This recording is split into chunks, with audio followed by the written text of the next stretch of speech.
mediados de los años 50. Una década después de la Segunda Guerra Mundial, y a pesar de su estatus como superpotencias mundiales, los Estados Unidos y la Unión Soviética dependen de países aliados para protegerse. Rusia y sus estados satélites en Europa Oriental siguen encerrados detrás de la cortina de hierro. Pero hay revoluciones en ciernes. Uno podía percibir un gran entusiasmo y sentía que ocurría algo muy importante. Los revolucionarios no se rindieron. Fueron atacados y aplastados. Apuntándose entre ellos con armas nucleares, la Guerra Fría es un afrontamiento de los Estados Unidos y la Unión Soviética, el capitalismo y el comunismo. Una feroz rivalidad que va de Berlín a La Habana y hasta el espacio exterior.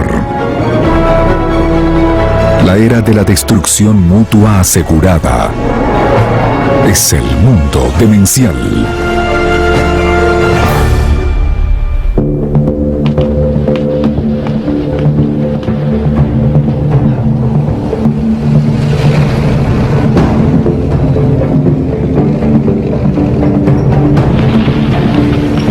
La intensificación de la Guerra Fría en los años 50 convierte a la Alianza del Tratado del Atlántico Norte, u OTAN, de 1949, que obliga a los Estados Unidos y a Europa Occidental a proteger a cada país firmante en más que un tratado.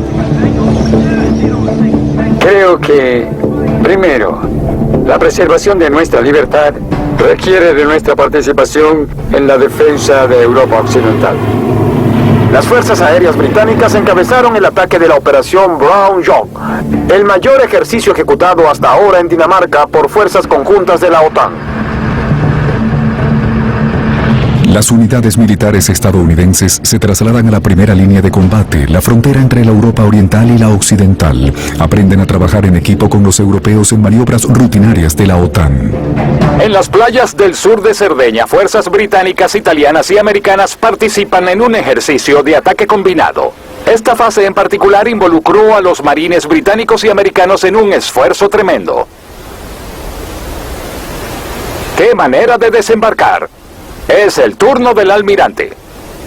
Sin comentarios.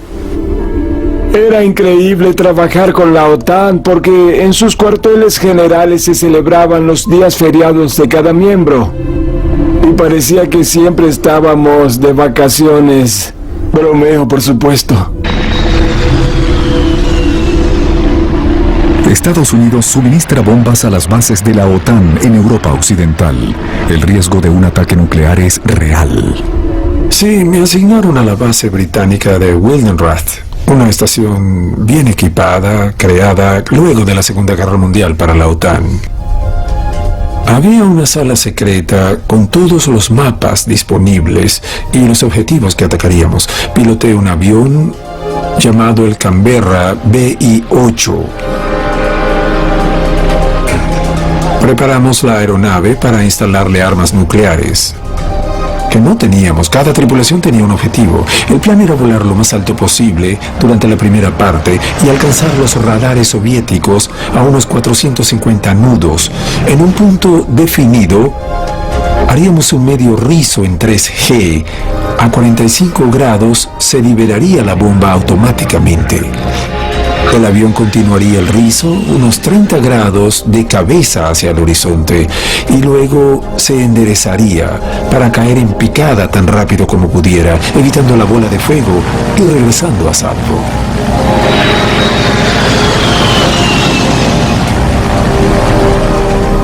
No nos ilusionábamos con regresar a casa, porque los soviéticos no se quedarían de brazos cruzados después de bombardearles sus aeródromos. Nos harían lo mismo, y pensábamos que, si sucedía lo peor de lo peor, haríamos nuestro trabajo. Para mediados de los años 50, las Fuerzas Armadas estadounidenses están emplazadas en bases desde el Reino Unido hasta Francia, Bélgica y Alemania. Todas en estado de alerta las 24 horas para proteger a Occidente de una invasión soviética. Teníamos armas nucleares emplazadas en Europa y todos lo sabían. Estaban ahí para ser usadas si era necesario. Cuando me nombraron teniente dentro de mi batallón con unas 800 personas, teníamos el Davy Crockett, que era un arma nuclear táctica. Fue lo más prudente y más responsable. Te preparas para lo peor y esperas lo mejor. A medida que crece el miedo a una aniquilación mundial, aumenta el tamaño y alcance de los aviones diseñados para arrojar la bomba. Los americanos piensan aumentar su producción aeronáutica, dándole prioridad a los bombarderos de largo alcance. Se trabaja a toda marcha en el ensamblaje del Boeing Stratofortress B-52.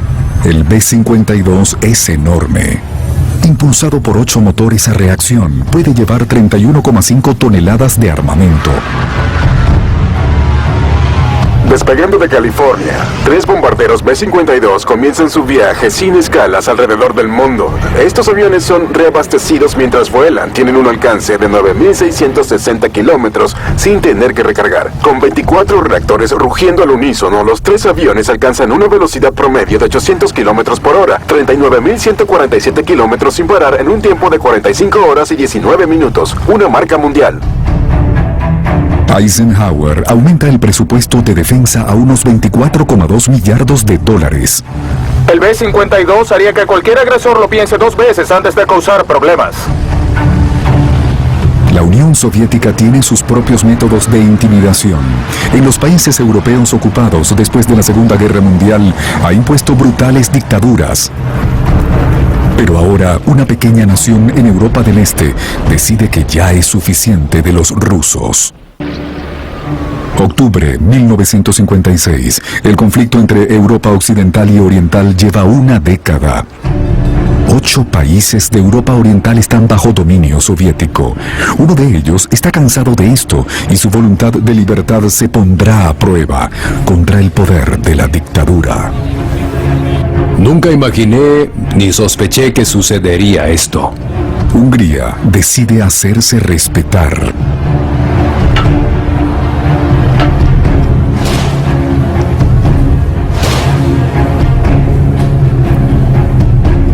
Los húngaros intentaron conseguir la libertad con una lucha mortal contra la opresión roja. La policía política disparó a la multitud y hubo muertes. Era una protesta pacífica, pero cuando eso ocurrió, se convirtió en una revolución. Las escenas grabadas durante la batalla en Budapest muestran a los patriotas combatiendo en las calles en un esfuerzo desesperado por recobrar su libertad.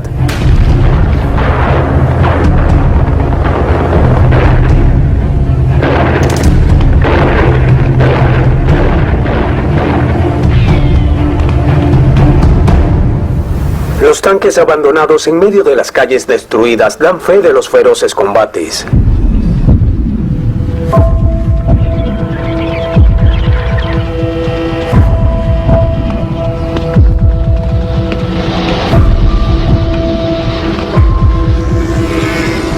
Se cree que unas 8.000 personas fallecieron a causa de los tanques y la artillería de los soviéticos.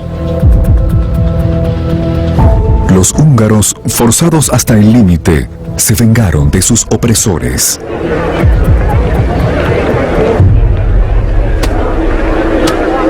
En el amargo conflicto, la policía secreta fue derrotada y su cuartel general saqueado. Los libros y panfletos comunistas quemados en las calles eran el gesto triunfante de las víctimas de su férrea opresión.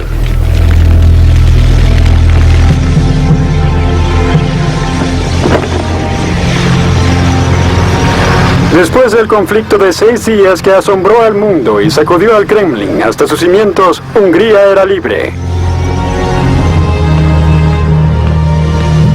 La revolución húngara es un momento de optimismo en un mundo atemorizado por el dominio ruso. La revolución húngara era descrita por la prensa soviética y retratada como un intento de socavar las bases de la vida socialista. Aunque los débiles parecen haber ganado y que una nación de 10 millones de personas se ha liberado de su gran vecino del este, la fiesta dura poco y la lucha por la libertad no ha terminado.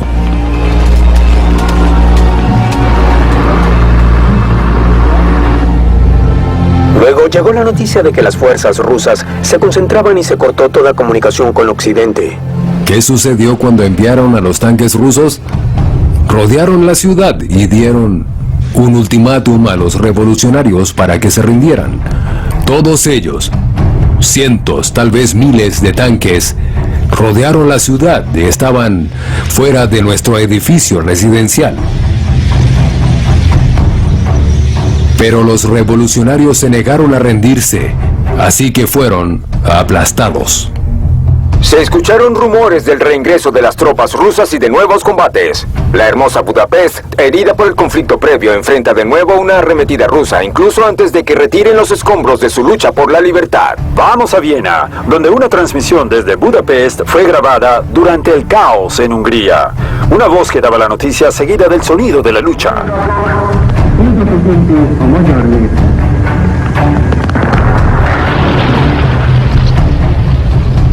Muchos húngaros están convencidos de que los países occidentales se les unirán en su lucha contra los rusos. Esperaban la intervención de Occidente, en especial de Estados Unidos. Escuchábamos la radio Europa Libre. Se trataba de una estación que transmitía desde Alemania, que recibía fondos de la CIA. Era una estación de propaganda. Mis padres y yo la escuchábamos y nos exhortaba, nos incitaba a los húngaros a pelear, a resistir. Ellos nos iban a ayudar, pero nunca vinieron. No llegaron. Esta vez, los rusos son inflexibles. La única ayuda ofrecida por Occidente es por medio de la Cruz Roja. Como sabemos, las bajas son numerosas y muchos países, incluyendo al Reino Unido, envían ayuda para los heridos.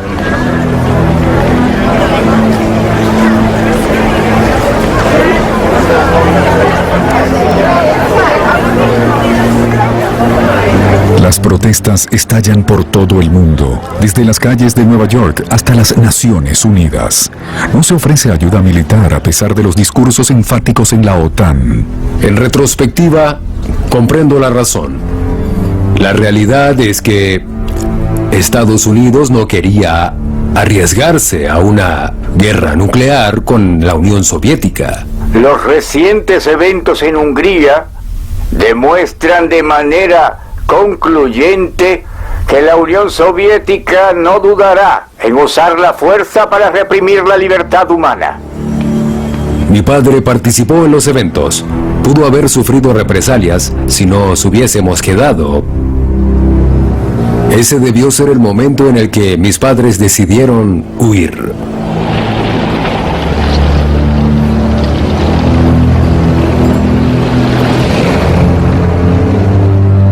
La única esperanza para muchos es escapar lo más rápido posible.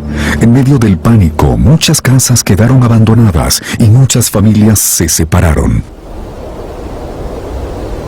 Estos dos niños, tras dejar atrás a sus padres, lograron llegar hasta la frontera austríaca, solos y casi muertos de hambre. Mi madre entró a despertarnos, a los 3 niños. Dijo, vístanse que nos vamos. Yo respondí, son las 3 de la madrugada, ¿a dónde vamos? Ella respondió, solo vístete y vámonos.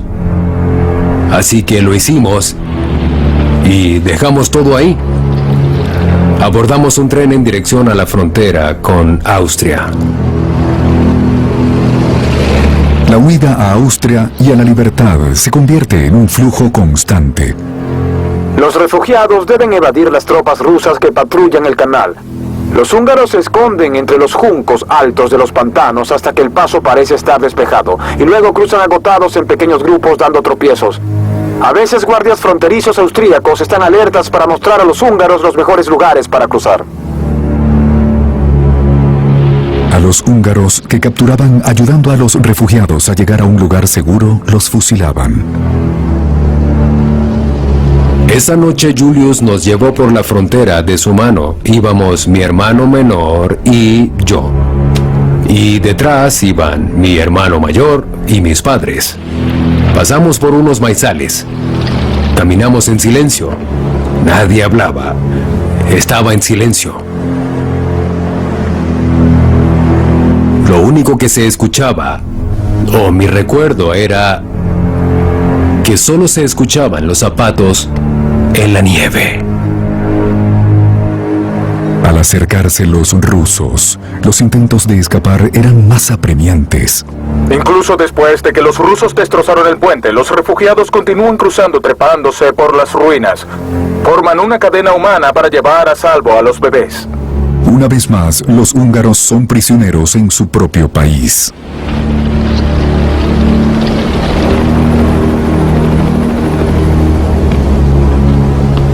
Mientras la oscuridad atrapa a la libertad detrás de la cortina de hierro, una barrera de tanques rojos bloquea el último camino a la seguridad.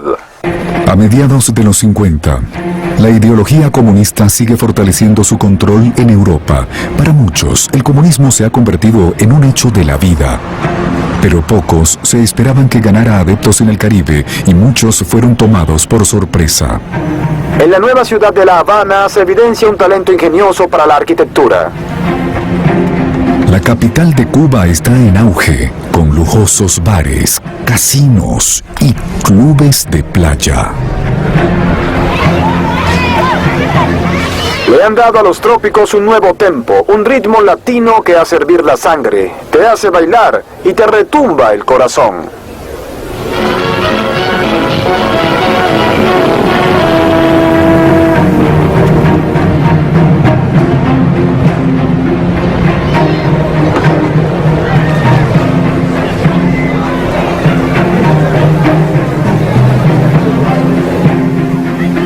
La Habana de los 50 era una de las ciudades más alegres del continente americano. Una ciudad muy enérgica, una ciudad rica.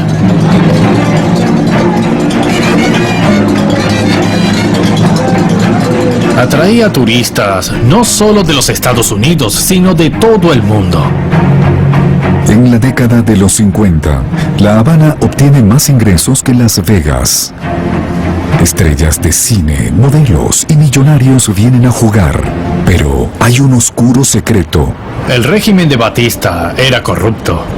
En un punto eso no era muy distinto a lo que pasaba en muchas otras partes de Latinoamérica. Cada noche se recogen bolsas de dinero de los casinos y clubes, pero la mayoría de los cubanos no ven nada del dinero fácil que fluye hacia la capital. Este es el motor del país, grandes mares de caña de azúcar que aún se cosechan con machetes y se cargan a mano en carreteras tiradas por bueyes. Un trabajo agotador, mecanizado en todo el mundo, pero no en Cuba.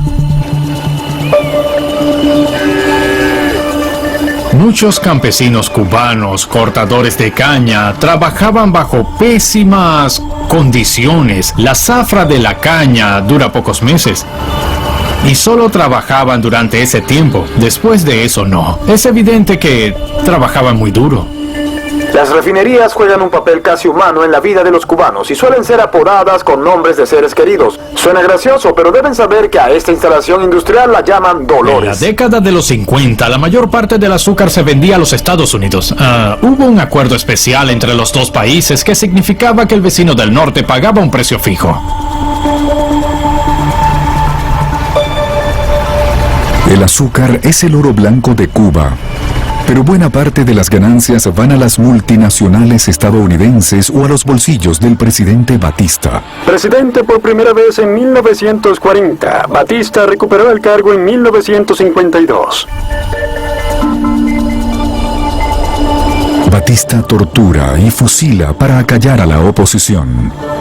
Cuba es un estado policial. Había una clase media bien acomodada, que seguía creciendo y que quería un cambio político. Noviembre 1956. La Guerra Fría llega a su punto más álgido. Un yate llamado Granma se acerca a la costa cubana cargando un ejército de revolucionarios, liderizado por un joven abogado, Fidel Castro. Es una revolución que comienza con Castro como fugitivo tras desembarcar prácticamente solo con 82 seguidores y casi eliminados por las fuerzas del gobierno. La revolución cubana casi termina antes de empezar. Castro y lo que queda de los rebeldes logran esconderse en las montañas. Como muchas otras familias cubanas, la mía apoyaba lo que Castro dijo que intentaba hacer en un principio. El número de rebeldes aumentó. Atacan cuando pueden. Las fuerzas del movimiento 26 de julio dirigidas por Castro se han incrementado. Su poder aumentó por medio de las armas capturadas y entregadas por el ejército. Los pronósticos daban a Juan Fangio, el campeón mundial, como el ganador, pero eso fue antes de su secuestro en un hotel de La Habana. Sus compañeros de equipo declararon a la policía cómo rebeldes cubanos se llevaron a Fangio a punta de pistola para sabotear la carrera. Solo fue liberado cuando esta terminó. En los siguientes 18 meses, las fuerzas de Castro acumularon vigor y apoyo. Muchos de los que apoyaron la revolución y subieron a las montañas para pelear eran jóvenes de clase media con conciencia política. Los campesinos de esas áreas se unieron después, pero la base de la revolución era muy de clase media. Luego, el ejército rebelde logra salir de la Sierra Maestra y se generalizan los combates revolucionarios.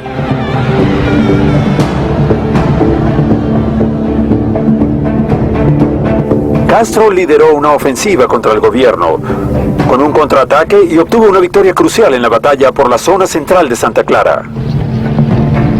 1 de enero de 1959, día de Año Nuevo. El presidente Batista huye de Cuba con una fortuna personal de $300 millones. Si el misterio de Oak Island es cierto, debe haber respuestas en ese pantano. Tenemos un plan de búsqueda muy serio y agresivo este año. No sabemos qué encontraremos, pero intentaremos conectarlo todo. Las trampas en el pantano regresan. ¡Oigan todos! ¡Hay madera ahí abajo! ¡Y parece una entrada! ¡Eso es un túnel! Vaya, todo era cierto. La maldición de la isla. Todos los domingos por History 2. Mucha más historia. La pandemia del coronavirus nos obligó a una cuarentena donde no se puede concurrir a lugares públicos, ámbitos educativos, laborales, recreativos, deportivos o sociales. Hoy todos y todas debemos quedarnos en casa. ¿Y si no tenés casa? Cuando todo esto pase, millones de familias en Argentina van a seguir viviendo en estas condiciones. Desde Techo, seguimos trabajando para que nadie tenga que vivir así. Entra a techo.org.ar, conoce su realidad y entérate cómo podés ayudar.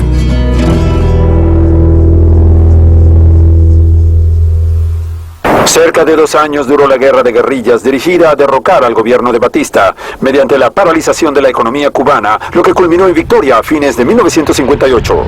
El gobierno de Batista ha asesinado 20.000 personas durante los últimos 7 años. La Habana enloquece al conocerse la noticia de que la larga lucha de Cuba ha terminado con la huida de Batista y el triunfo de Fidel Castro. Al principio hubo manifestaciones pacíficas y muchos gritaban de alegría por las calles, pero luego cambiaron los ánimos y una turba se adueñó de la ciudad. Su principal objetivo, los símbolos del régimen derrocado, los casinos, los parquímetros, las casas y los negocios de los allegados a Batista. Las noticias son buenas. Castro va camino a La Habana y sus tropas vendrán pronto, así que apúrese. Es tiempo de celebrar y de desquitarse. Cualquiera que sea sospechoso de simpatizar con el régimen de Batista la pasará muy mal.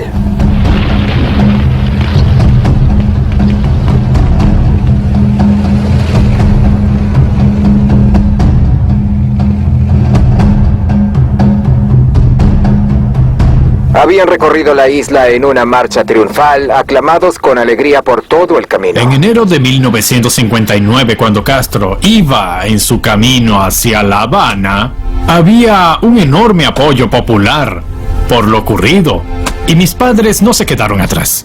Finalmente, el doctor Fidel Castro llegó, y una vez más fue aclamado por la multitud. En 5 semanas, Castro es juramentado como primer ministro de Cuba. Habló del nuevo régimen que se iniciaba, que por cierto ya era reconocido de manera formal por el Reino Unido. Castro causa un impacto en Cuba casi de inmediato. Invirtió dinero en asistencia médica, agua potable, educación y viviendas. Mostrando otro aspecto de su carácter, el impredecible Castro se pone su uniforme de béisbol para lanzar una entrada completa en un juego a beneficio de su Fondo para la Reforma Agraria. Pero no todos están felices. Cientos de enemigos son juzgados y ejecutados.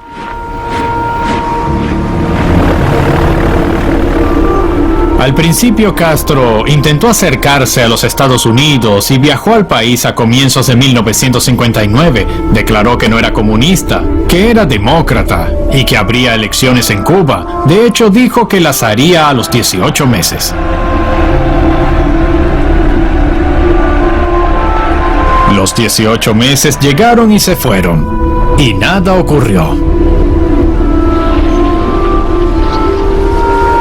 Expropia la tierra para entregarla a los agricultores. Se nacionaliza la industria azucarera y las multinacionales pierden su gallina de los huevos de oro. Es evidente que Cuba se convirtió en un estado comunista. A menos de 150 kilómetros de los Estados Unidos, las relaciones entre ambas naciones empeoran. Logró lo que parecía imposible: establecer un país comunista satélite justo a la puerta de los Estados Unidos. Desde entonces, Castro ha tenido el respeto y adoración de su pueblo junto con el rechazo y la desconfianza de las potencias extranjeras, en especial la estadounidense. Una vez en el poder, Castro visitó dicho país y fue reconocido como jefe de gobierno de Cuba. Los Estados Unidos sabían que Castro conspiraba en su contra y a su vez ellos tramaban su muerte o derrocamiento. No creo en la inocencia de los Estados Unidos o de Occidente. Por ejemplo, en Cuba vi un rechazo justificado hacia el antiguo régimen.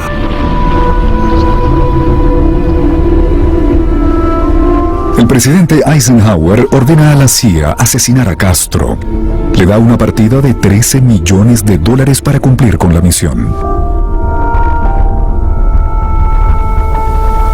Castro despierta la ira de los cubanos al acusar a los Estados Unidos de armar y entrenar fuerzas mercenarias para una inminente invasión. La tensión entre los vecinos en medio de la Guerra Fría llega a un momento crítico. El carguero francés La Coupe explotó en La Habana mientras descargaba municiones, generando muchas bajas. Con las explosiones, el fuego se extendió a los almacenes junto al muelle. El lugar del incendio ya era horrible, pero el doctor Castro, primer ministro de Cuba, alimentó la hoguera política al decir que el desastre fue un sabotaje. Sus insinuaciones de que agentes americanos eran responsables produjeron protestas y un rechazo categórico. Las acusaciones tuvieron un impacto en el vecino del norte, casi tan violento como la explosión que sacudió La Habana. Llamas así no se apagan tan rápido. Luego, 1.400 tropas desembarcan en secreto en una playa en el sur de Cuba. Son exiliados cubanos entrenados por la CIA y están ahí para derrocar a Castro.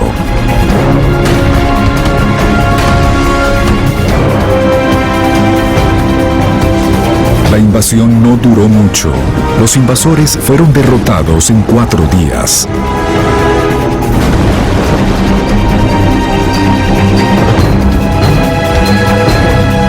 La desaparición y confusión reina entre los familiares de los insurgentes. En Miami cercaron el cuartel general del Frente Democrático Revolucionario en busca de noticias de sus hijos y hermanos. Mientras Castro confirma la captura de 500 invasores y amenaza con fusilarlos, estas damas no ven futuro para sus seres queridos.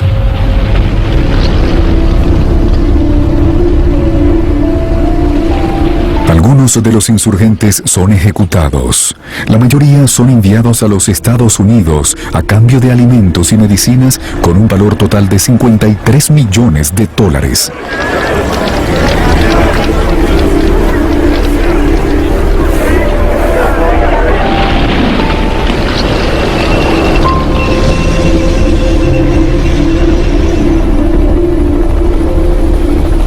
La famosa invasión a Bahía de Cochinos por parte de exiliados cubanos solo sirvió para humillar al gigante vecino del norte. Al parecer, Estados Unidos no puede ganar. En Occidente creen que la invasión de Bahía de Cochinos fue lo peor vivido durante la Guerra Fría. Pero pronto descubrirán que todavía falta lo peor. Dicen que cada guerra trae nuevos avances tecnológicos. Y al igual que las anteriores, la Guerra Fría desata una aterradora carrera armamentista. Ahora, la rivalidad entre Oriente y Occidente está por llegar a donde nunca ha llegado el hombre. Es la noche del 4 de octubre de 1957. Hoy hay una nueva luna en el cielo, una esfera metálica de 58 centímetros de diámetro puesta en órbita por un cohete ruso.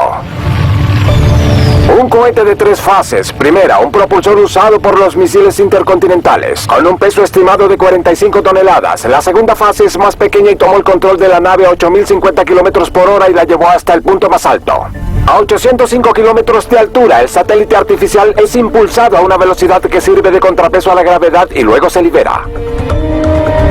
Lo que escuchan son las señales transmitidas por el satélite que rodea la Tierra, una de las mayores hazañas del siglo.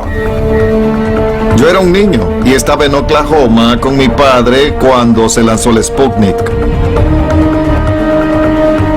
Y recuerdo estar con él viendo hacia el cielo mientras él me lo señalaba. Era asombroso, era insólito pensar que era posible colocar un objeto hecho por el hombre en el espacio exterior. Y también fue un tanto aterrador pensar que hubiesen puesto algo en órbita y no fuésemos nosotros.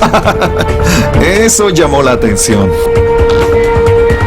El Sputnik, el primer objeto en el espacio hecho por el hombre. La señal de esta pequeña esfera brillante se puede escuchar por cualquiera con radioreceptor. Siembra el temor en los corazones de Occidente. Da vueltas y vueltas alrededor de la Tierra a 29.000 kilómetros por hora. Emite señales a Moscú y al resto del mundo. Prueba aparente de que Rusia podría lanzar una bomba nuclear a gran distancia valiéndose de un cohete.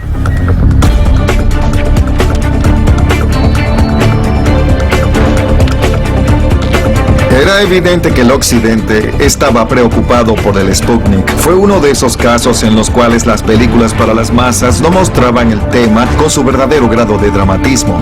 Fue un evento estratégico crucial que tenía enormes implicaciones para nuestra defensa y nuestra seguridad y nuestra economía. Un estímulo poderoso para que creáramos el primer Sputnik. Y la razón por la cual le llevábamos la delantera a los americanos fue la atmósfera creada por la Guerra Fría. Al surgir en el país un estado de histeria generalizada a causa del Sputnik, el presidente Eisenhower intenta hacer que este recobre la confianza. Estoy convencido, y junto con el apoyo de mis consejeros militares y científicos, de que aunque es probable que los soviéticos nos aventajen en algunas áreas especiales y misilísticas, y sin dudas también en el desarrollo de satélites, es evidente que el poderío militar en general del mundo libre es mayor que el de los países comunistas. Debemos ver que cualquiera que sean sus ventajas, solo son temporales. El satélite de Estados Unidos se lanzará con un cohete Vanguard.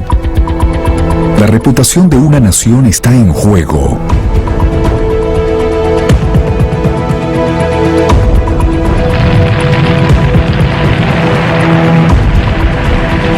Un momento de gran expectación luego de presionarse el botón de lanzamiento.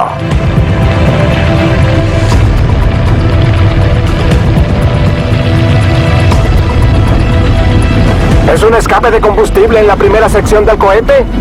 Se produce el desastre como claramente lo muestra esta transmisión oficial.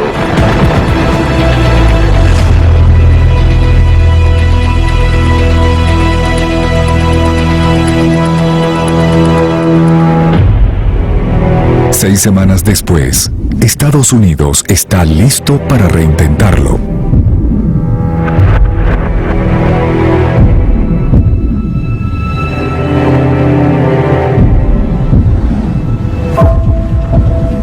En Cabo Cañaveral, Florida, el cohete Júpiter C del ejército está listo para el segundo intento de lanzar un satélite artificial. El momento se acerca, la cuenta regresiva llega a 0.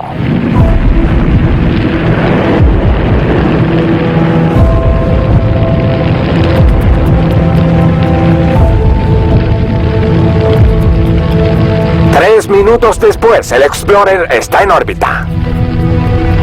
Empieza la carrera espacial entre Oriente y Occidente. Pero nadie se hace ilusiones de que la lucha por conquistar el espacio se trate de una exploración con buenas intenciones.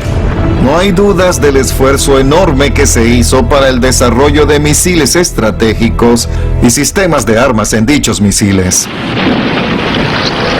El desfile de este año en la Plaza Roja de Moscú fue muy especial, porque marcaba el 40º aniversario de la Revolución de Octubre, y luego se hizo evidente de que vivimos en la era de los cohetes. Armas modernas como esta muestran el asombroso poder ruso. De todos los avances científicos alcanzados en años pasados, los cohetes son los que más han impactado en la mente humana. Armados con ojivas nucleares como lo pueden estar estos misiles, apuntan hacia el cielo con implicaciones terribles. En 1957, el año del cohete, de hecho, nos ha acercado a la posibilidad de una guerra nuclear devastadora. El asombro y la maravilla de los sistemas te dejaban atónito. Recuerdo que era niño y mi padre nos llevaba a las bases, tal vez no debía, para ver volar a los B-52. Veíamos los lanzamientos de misiles en lugares muy apartados. Observabas un misil balístico viajando a cientos de metros del suelo y, como niño, veía las increíbles capacidades que te hacían soñar y emocionarte por el rumbo de la tecnología, pero luego te dabas cuenta de que su propósito era destruir, y no en proporciones controladas, sino de modo masivo, destrucción masiva. Ambos bandos se esfuerzan en ser más grandes y mejores en este nuevo escenario bélico. Atlas, de 3.990 kilos, es, por un amplio margen, el satélite más grande del mundo, con más del doble de la masa del Sputnik 3. La Rusia soviética se anota una dramática victoria en la exploración del espacio con el lanzamiento del primer cohete. Esta vez en Cabo Cañaveral, un cohete Vanguard despegó de forma perfecta para darle la vuelta al mundo a 30.578 kilómetros por hora y unirse a los demás. Comienza a abarrotarse allá arriba. Al acelerarse la carrera espacial, ambos bandos apuntan al premio mayor: colocar a un ser humano en órbita y traerlo de vuelta a salvo. El avión nodriza B-52 transporta al avión cohete X-15, llevándolo a la misión épica para la cual fue diseñado: transportar a un hombre fuera de los límites de la atmósfera terrestre y devolverlo a salvo. El X-15 es liberado a 11 kilómetros sobre el desierto de Mojave para volver en caída libre a la Tierra. El primer vuelo independiente del avión espacial es un éxito.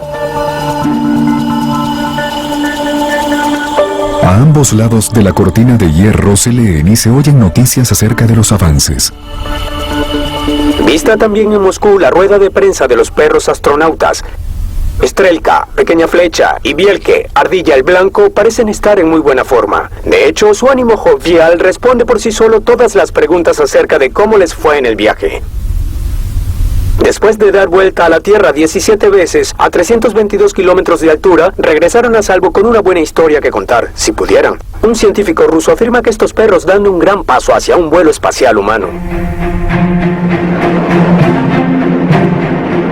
Cuando al fin llega el día, el 12 de abril de 1961, el mundo cambia para siempre. La Tierra se veía de un azul delicado flotando en un espacio negro. Eso dijo el primer humano en el espacio tras su viaje fabuloso de 108 minutos, el comandante Yuri Gagarin. El viaje de Gagarin en el espacio fue una tremenda celebración. Los soviéticos estaban seguros de que eran la nación más avanzada en el planeta y eso lo confirmaba.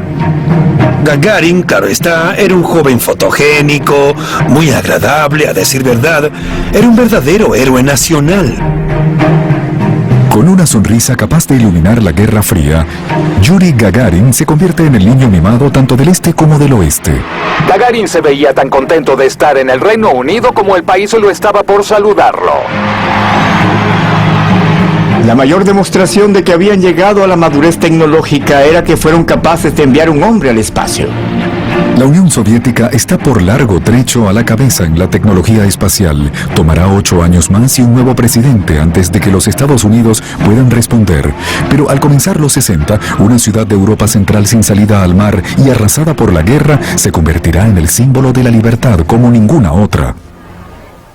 Agosto 1961. Mientras los Estados Unidos y la Unión Soviética llevan la Guerra Fría al espacio exterior, un país del bloque del Este enfrenta una crisis. A pesar de que la cortina de hierro intentaba mantener a las personas adentro, la gente se escapa de la Alemania Oriental tentada por las libertades de Occidente. El número de aquellos que buscan asilo aquí en la zona libre ha alcanzado los 1.500 al día.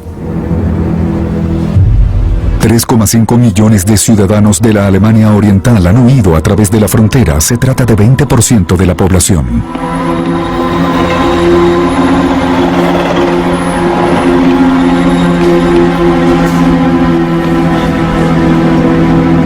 Los soviéticos veían a todos los intelectuales, los profesionales, doctores, abogados, constructores y arquitectos emigrar a Occidente. El agujero en la frontera entre el este y el oeste está en una ciudad, Berlín. La preocupación del mundo se enfoca en Alemania Occidental y en la Oriental, también en Berlín. El último gran éxodo de refugiados del este es procesado en el centro Marienfeld. Una vez registrados, son absorbidos por el hambriento mercado laboral de Alemania Occidental. Medianoche, sábado, 4 de agosto de 1961. Khrushchev decide tapar el agujero.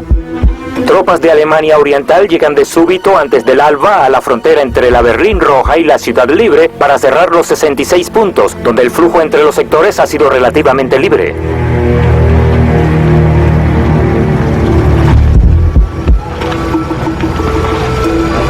No querían evitar que la gente entrara, sino que no huyera. Perdían unas 250.000 personas a la semana. Y para ellos era una pérdida de poder. Extendieron alambres de púas por todo el perímetro de la ciudad.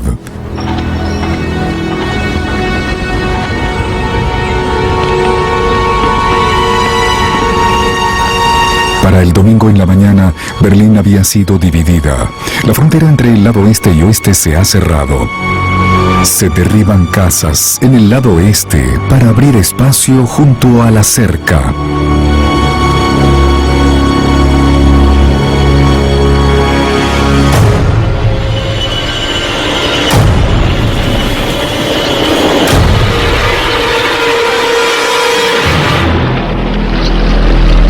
A los ciudadanos de Berlín del Este que tenían buenos trabajos en el oeste, se les ordenó quedarse en casa y algunos ferrocarriles fueron detenidos.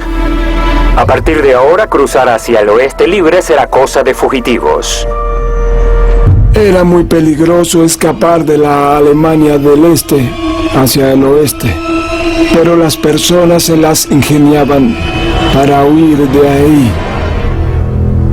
Se escondían dentro de los parachoques de los autos o descendían con sogas desde los edificios. Los habitantes de Berlín Oriental que tienen departamentos en la frontera se niegan a acatar las órdenes de desalojo para partir al interior del país. Mientras un guardia intenta alarla para llevarla de vuelta a su prisión, unos ciudadanos de Berlín Occidental la alan hacia la libertad. Los amigos de un alemán del este levantan una escalera desde el oeste sobre un muro del cementerio con alambre de púas. Hacen una señal y un fugitivo hace su temerario recorrido sobre la escalera inclinada. Debe sentir que miles de ojos enemigos lo ven y que cientos de armas lo apuntan. Sus amigos observan y rezan. Los segundos parecen horas. Lo logró. Un hombre más se ha zafado del yugo rojo. Es un matemático de 25 años, de capas, cuya prometida está en Alemania Occidental, lo que prueba de nuevo que el amor se ríe de los cerrajeros y de los guardias fronterizos.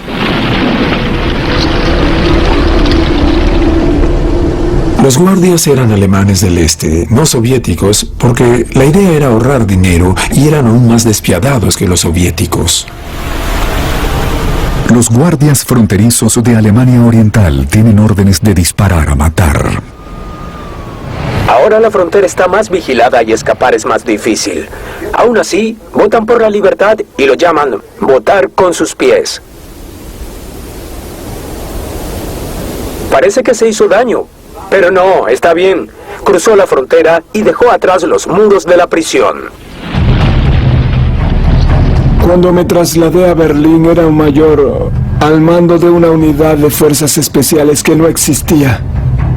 No importaba si eras comunista o no, o era un régimen totalitario y no querían que te fueras. En las áreas clave, la cerca se reemplaza por un muro. Tras revelar sus intenciones el año pasado, las autoridades de la Alemania Oriental trabajaron día y noche para completar el muro. Sólido y en apariencia impenetrable, tiene bloques de concreto de 5 y 6 metros de altura reforzados con trampas antitanques. El muro se extiende 42 kilómetros y cruza toda la ciudad. En algunos lugares, el frente de una casa o de un edificio está en el sector occidental, mientras la parte trasera está en el oriental. El muro de Berlín está listo. Amigos, familiares y media ciudad están separados de modo permanente. El muro se convierte en foco de conflicto en el frente de la Guerra Fría. La interminable guerra de nervios continuó por un año. Bombas de humo y fuertes chorros de agua reciben a aquellos en el oeste que se atreven a acercarse. El reto que teníamos en Berlín era que estábamos rodeados de enemigos y que estábamos dentro de líneas enemigas. Incluso colocamos artillería Howitzer 155 en Berlín, que puede usarse para armas nucleares. Y por sorpresa no hubo mucha objeción a eso.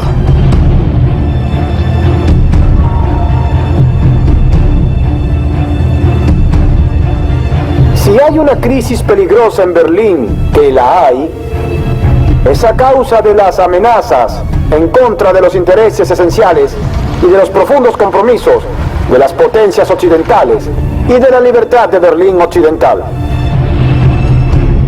Se hizo más difícil con el pasar del tiempo, porque el muro no permanecía siempre igual, siempre lo estaban mejorando. Cuando alguien escapaba, se hacía el esfuerzo de identificar las uniones débiles y se tomaban medidas para corregir y fortificar el muro. Contra todo pronóstico, los alemanes orientales no se rinden. Este es solo uno de los múltiples túneles que horadan la frontera entre el lado oriental y el occidental. Al menos 17 fugitivos han usado esta ruta a la libertad, pero cientos han huido por túneles similares. Salen a la luz historias aterradoras mientras el muro se mantiene vigilado. Una de las más escalofriantes trata sobre un albañil de 20 años. Acciones recientes de los comunistas han provocado la ira de los ciudadanos de Berlín del Este, en especial por su actitud indiferente hacia un joven del lado oriental al que le dispararon mientras intentaba sortear el muro. Tenemos el río Spree, que divide el este del oeste y está en el lado soviético del muro. Las personas intentaban nadar el río, pero había torres de vigilancia y disparaban a matar. Peter Fechter, quien era un joven estudiante que logró nadar el Spree, escalaba la alambrada y se quedó atorado y le dispararon. Peter Fechter yace solo en la base del muro por cerca de una hora antes de morir desangrado. Y dejaron su cadáver allí por cerca de 3 días.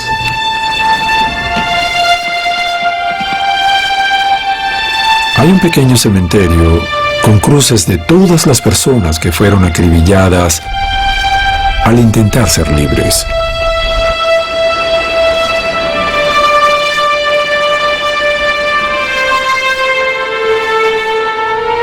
La Guerra Fría en Berlín es muy personal. Los alemanes escapan de Alemania. Muchas familias son forzadas a separarse.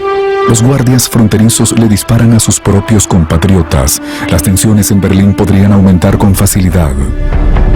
El presidente de los Estados Unidos viene a tomar una posición sobre el asunto. En el mundo hay muchas personas que no entienden o dicen que no. ¿Cuál es el gran problema entre el mundo libre y el mundo comunista? Dejen que vengan a Berlín.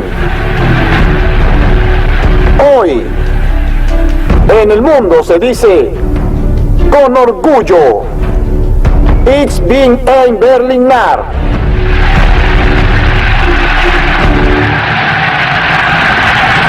A pesar de las continuas atrocidades, el muro muestra señales de ser una característica permanente de Berlín. El primer resultado obvio de construir nuevos muros es el aumento de la tensión. Aquí en Berlín Occidente está alerta esperando el próximo movimiento del bloque del Este en esta guerra fría que todavía no se detiene. Y un movimiento en falso en este conflicto podría significar un final que nadie quiere, ni siquiera en un mundo enfrentado.